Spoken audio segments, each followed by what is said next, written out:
खुशामदीद नाजरीन, मेरा नाम है वकास हबीब राना। आज की खबरों में कुछ ख़तरनाक सी खबर आ गई है। शुरू में मौलाना फजलुर रहमान ने एक जलसे को और एक कैटरिंग को ख़िताब करते हुए कहा है कि आपका ये 10,000 रुपया, आपको पता है कि मरीम नवाज़ ने जो इमाम मस्जिद हैं उनके लिए 10,000 रुपये के वजीफ़े का ऐलान किया था। हालांकि कल ये खबर आ रही थी जब वो मिले हैं मुख्तलिफ उलमा से कि शायद उसको 25,000 कर दिया गया। सो इट्स नॉट श्योर कि वो 10 है या 25 है। बहरहाल मौलाना फजल रहमान ने कहा है कि आपका ये 10,000 रुपया इस स्टेज से सारे उलमा की तरफ से मैं आपके मुंह पे मारता हूँ। ये 10,000 रुपया इस स्टेज से मैं पूरे मकातब फिक्र और तमाम मदारिस की तरफ से आपके मुंह पर मारता हूँ। मौलाना काफ़ी गुस्से में आ गए हैं। मौलाना को 10,000 वाली बात अच्छी नहीं लगी।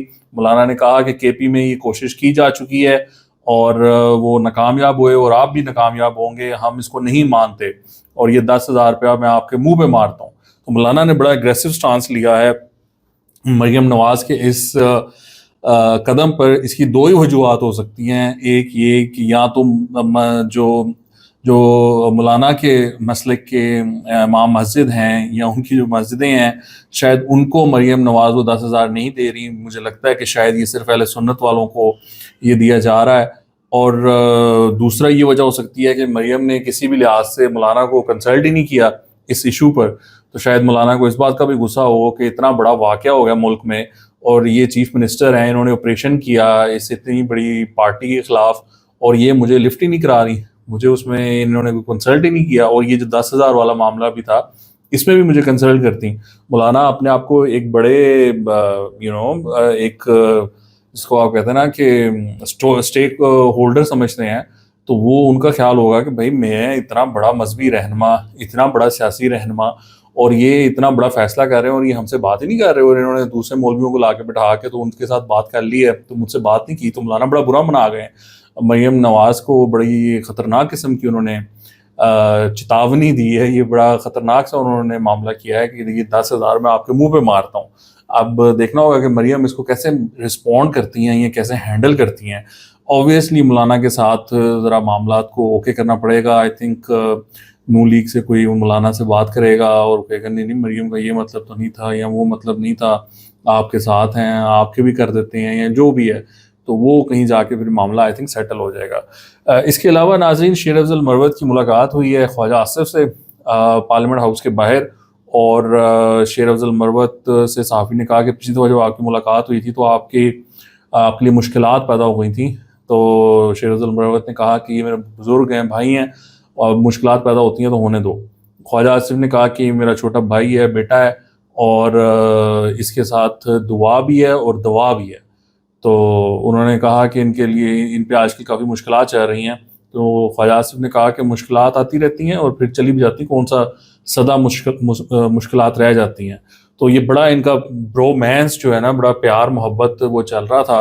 और शेर अफजल मरवत की ये अच्छी बात है कि उन्होंने नून लीग में एक विंडो ओपन रखी हुई है। कल को लेट्स से अगर उनको पार्टी भी स्विच करनी पड़ती है तो आई थिंक नून लीग के लिए ख्वाजा आसिफ के थ्रू एक एक्सेप्टेबल फैक्टर हो सकता है शेर अफजल मरवत का, क्योंकि इनका जो कबीला है उसमें भी इनके आई थिंक वोट बैंक है, इनकी पॉपुलैरिटी है वहाँ पर। सो इट्स इंटरेस्टिंग कि इस तरह की इंट्रैक्शन हो रही है और होती रहनी चाहिए। सियासत होती है जी, सियासत कोई लड़ाई झगड़े का नाम तो नहीं है। आप एक दूसरे से इख्तलाफ भी करें लेकिन फिर भी तहजीब में एक दूसरे को सलाम करना चाहिए, मिलना चाहिए, उठना बैठना चाहिए। ये जो इमरान खान ने काम शुरू किया हुआ है कि वो मार दूंगा, ओए तू ये, ओए तू वो, इसके साथ नहीं बैठूंगा, उसके साथ नहीं बैठूंगा, ये सियासत नहीं है, ये सियासत का हिस्सा नहीं है, ये जमहूरियत का हिस्सा नहीं है। ये कुछ और ही, वो किसी और ही मिशन पर निकले हुए हैं। सुहेल अफरीदी साहब ने जी राना सनाउल्लाह को धमकियाँ दी हैं। आज वो अडयाला जेल गए थे, वहाँ पर सहाफ़ियों ने उनसे पूछा कि राना सनाउल्लाह आपके बारे में काफ़ी बयानात दे रहे हैं और वो कह रहे हैं कि आप टार्जन की तरह फिर रहे हैं, कोई अडयाला की दीवारें ही ना गिरा दें। तो सुहेल अफरीदी ने कहा कि हम दीवारें गिराने वाले नहीं हैं, हम आइन और कानून की खिलाफ वर्जी करने वालों को के खिलाफ कार्रवाई करने वाले हैं। तो I think this is a very clear signal for Rana Sanaullah and his colleagues कि जब उनके पास पावर आएगी फेडरल में तो वो फिर आइन और कानून की खिलाफ वर्जी करने वालों के खिलाफ कार्रवाई करेंगे। अब राना सनाउल्लाह और इनके कोलीग्स ने कितने की आइन और कानून की खिलाफ वर्जी की है ये तो फिर तभी पता चलेगा जब पीटीआई पावर में आएगी। اس کے علاوہ سہیل افریدی نے کہا کہ کابینہ کا معاملہ طے ہو گیا ہے، تو شاید 10 سے زیادہ ارکان ہوں گے۔ دوسری طرف سلمان اکرم راجہ نے یہ بیان دیا ہے کہ عمران خان نے مزمل اسلم کو جو خزانہ کا پورٹ فولیو ہے وہ سنبھالنے کا کہا ہے، باقی جو وزراء لگنے ہیں وہ انہوں نے سہیل افریدی پر چھوڑ دیا ہے۔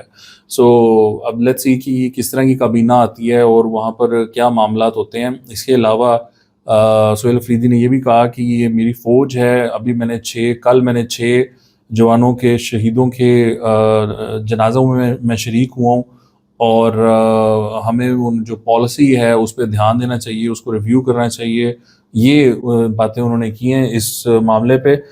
نادرا نے جی کنفرم کر دیا ہے علیمہ خان کی جو آئی ڈی کارڈ ہے اور جو پاسپورٹ ہے اس کو بلاک کر دیا گیا ہے۔ یہ رپورٹ نادرا نے عدالت میں پیش کر دی ہے۔ علیمہ خان آج بھی عدالت میں پیش نہیں ہوئی، اور انہوں نے تو جج صاحب نے ان کے جو وارنٹ گرفتاری ہیں وہ جاری کیے دوبارہ، اور انہوں نے کہا کہ ان کا آئی ڈی کارڈ اور پاسپورٹ بلاک کیا جائے۔ اس کی رپورٹ بھی پیش ہو گئی ہے اور وہ میڈیا پر بھی آ گئی ہے۔ یہ آپ دیکھ سکتے ہیں کہ علیمہ خان کی جو آئی ڈی کارڈ ہے اور جو پاسپورٹ ہے اس کو بلاک کر دیا گیا ہے۔ اچھا جی، یہ راجہ ریاض صاحب کے بیٹے ہیں، نیپو کڈ، آپ کو پتہ نا ٹرم ایک یوز ہوتی ہے جو نیپوٹزم ہوتا ہے، جو باپ کا بیٹا آگے آ جاتا ہے اسی فیلڈ میں، اس کو کچھ آسانیاں ہوتی ہیں اور اس کو لے آتے ہیں۔ اب یہ الیکشن لڑ رہے ہیں، نون لیگ کے بھی سلام ہے جنہوں نے سارے بچوں بھائیوں کو ٹکٹیں دے دی ہیں۔ وہ محسن شاہ نواز رانجھا کے بھائی کو بھی دے دی ہے، ادھر راجہ ریاض کے بیٹے کو دے دی ہے، اور بھی آئی تھنک اسی طرح بھائی بہن کو دے دی ہے، بیٹوں کو ٹکٹس دے دی ہے۔ نون لیگ بھی نا بس ان کا بھی کوئی حال نہیں ہے۔ یہ جو نوجوان طبقہ ہے وہ اسی لیے ان کو پسند نہیں کرتا کیونکہ یہ باز نہیں آتے اپنی حرکتوں سے۔ تو اب وہ راجہ ریاض کے بیٹے نکلے بازار میں اور وہاں پر ایک دکاندار کے پاس گئے ووٹ مانگنے، تو آگے سے اس نے کہا کہ تمہارے باپ نے تو میرے خلاف جھوٹی ایف آئی آر کرائی ہوئی ہے۔ وہ پھر وہاں سے دوڑنے والی انہوں نے بات کی، انہوں نے دڑکی لگا دی اور رک کر یہ بھی نہیں کہا کہ یار کون سی ایف آئی آر، اچھا میں دیکھتا ہوں، میں کرا لیتا ہوں۔ تو یہ جو ہوتے ہیں نا نیپو کڈ، جنہوں نے ایکچولی فیلڈ میں کام بھی نہیں کیا ہوتا، ان کو یہ پتہ بھی نہیں ہوتا کہ کون سا بندہ کس کے ساتھ ہے۔ جو سیاستدان ہوتا ہے نا اس کو اپنی کانسٹیٹوئنسی میں ایک ایک گلی، ایک ایک گھر، ایک ایک نکر، ایک ایک دکان، ایک ایک پان شاپ کا پتہ ہوتا ہے کہ یہ اس طرف ہے، یہ اس طرف ہے، جو واقعی کانسٹیٹوئنسی کی پالیٹکس کرتے ہیں۔ ایسے لوگ موجود ہیں۔ صبا قمر نے ایک بیان دے دیا جی، انہوں نے کہا جی مجھے کراچی نہیں پسند، میں وہاں صرف کام کے لیے جاتی ہوں۔ اس کے بعد جو بھوچال مچا ہے، ایسے ہو گیا ہے جس طرح پتہ نہیں کراچی کیا چیز ہے، اور صبا قمر نے کیا بے حرمتی کر دی ہے، کیا اس نے نا عزت میں کمی لے آئی ہے۔ وہ بھائی مطلب اتنا وہ برا حال ہے کراچی کا، جو کراچی والے ہیں وہ لاہور آتے ہیں، وہ دیکھتے ہیں، وہ پریشان ہو جاتے ہیں کہ یار اس طرح کا بھی روڈ ہوتا ہے، اس طرح کے بھی انڈر پاسز ہوتے ہیں، اس طرح کے بھی بریجز ہوتے ہیں۔